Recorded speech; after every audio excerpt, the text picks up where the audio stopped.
வயது 50 கடந்த பிறகாவது அமைதியாக வாழ வேண்டும் என நினைத்தால் உன்னை வாழ்த்த மனம் இல்லாதவர்கள் இருப்பார்கள். அவர்களைப் பற்றி கவலைப்படாதே. நீ எதை செய்தாலும் அதில் ஒரு குறையை கண்டுபிடிக்கக்கூடிய மனிதர்களும் இருந்து கொண்டுதான் இருப்பார்கள். அதையும் பெரிது பண்ணாதே. உன் லட்சியம் எதுவோ அதை நோக்கி பயணம் போ. ஒன்றை மட்டும் தெரிந்து கொள். ஒவ்வொரு மனிதனும் தனித்தனி ஜென்மங்கள், தனித்தனி பிறவிகள், தனித்தனி ஆன்மாக்கள். அவர்களுக்கென்று தனித்தனி ஆசாபாசங்கள் இருக்கும், குணங்களும் இருக்கும். அதன் வழியில்தான் அவர்களின் பயணமும் இருக்கும். அவர்களை ஒழுங்குபடுத்துகிறேன் என்று வேதனைகளை சுமந்து கொள்ளாதே. அவர்கள் போகும் வரை போகட்டும். போய் ஒரு அனுபவத்தை பெற்ற பின் திரும்பி வருவார்கள். அதுவரை நீ பொறுமையாக இருக்க வேண்டும். அவர்கள் போன பாதை நல்லதா கெட்டதா என்பதை இவர்களாக உணர்ந்தால்தான் அவர்களுக்கு ஒரு உண்மை தெரியும்.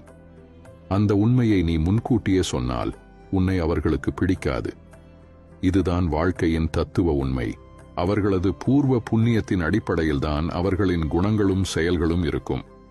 அது உடன் பிறந்தவர்களாக இருந்தாலும், நண்பர்களாக இருந்தாலும், கணவன் மனைவியாக இருந்தாலும், பெற்ற குழந்தைகளாக இருந்தாலும், பேரன் பேத்திகளாக இருந்தாலும், எந்த உறவுகளாக இருந்தாலும் அவர்களது பிறவி குணம் ஒருபோதும் மாறாது. எதை செய்ய வந்தார்களோ அதை செய்வதுதானே அவர்களின் விதி. இதை நீ மாற்றி அமைக்க முடியுமா? ஒதுங்கி நின்று வேடிக்கை பார். பந்த பாசத்தில் உள்ளே விழுந்து அறிவுரை சொல்லுகிறேன் என்று கெட்ட பெயரை சம்பாதித்துக் கொண்டிருக்காதே. அவர்களுக்கு அனுபவம்தான் குரு. செயற்கையாக ஒரு குணத்தை உருவாக்கி உன்னிடம் அன்பை காட்டினாலும் தான் யார், தன் குணம் என்ன என்பதை ஒரு நாள் வெளிப்படுத்தி விடுவார்கள். எதையும் ஏற்றுக்கொள்ளும் பக்குவத்தோடு இருந்து கொள்ள பழகிக்கொள். நாம் வந்து போகும் உலகத்தில் பிறந்திருக்கிறோம். அவரவர்களுக்கு என்ன வேஷம் கொடுக்கப்பட்டிருக்கிறதோ அதைத்தான் செய்து கொண்டிருக்கிறோம். எல்லையில்லாத அன்பை வைத்திருந்தேன், என்னை ஏமாற்றி விட்டார்கள் என்று புலம்பிக் கொண்டிருக்காதே. கடலுக்கும் ஒரு எல்லை வைத்திருக்கிறான் கடவுள்.